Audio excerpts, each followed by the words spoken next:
And I spoke with the fellow in residence at Safe Haven Ministries. But first question to him is what social and systemic factors he sees as driving the rise in gun violence and how policy should directly address them.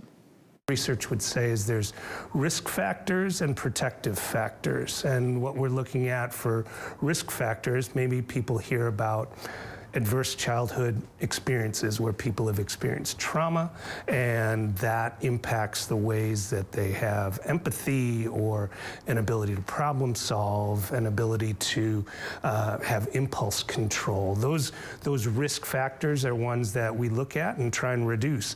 The protective factors are things that are baked into the community around them, whether it's a caring adult in their life, whether it's connection with a larger community, maybe a team, and whether there's some healthy norms around conflict and violence too.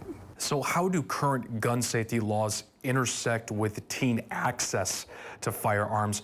And where do you see the most urgent gaps in both enforcement and legislation? I think in terms of access, and this I can speak of more from my work with domestic violence, is looking at the ways that knowing when people have, say, someone has been convicted of domestic violence, the legislation that people are working on around is like, how do you, one, identify that, and how do you, two, then start to think about they don't have access to that gun. And that usually goes with the idea of what we call lethality assessment, where we start to notice what kind of indicators are there, and usually access to a gun is one of those things that really concerns us when we think about in domestic violence situations too. What role should schools, families, and community organizations like yours play in preventing teen gun violence, and how can those efforts be effectively coordinated together? You know, what the research says is there's probably three particular ways of protection that can be built in. One is that connectedness that you say. It's not just everybody kind of individually, but it's like, where are these spaces that the community can connect? It's not just the grandma on the porch watching out for everybody, but it's how do people connect in community organizations, in schools, that you build up and start to think about that kind of connection. Research shows that decreases violence.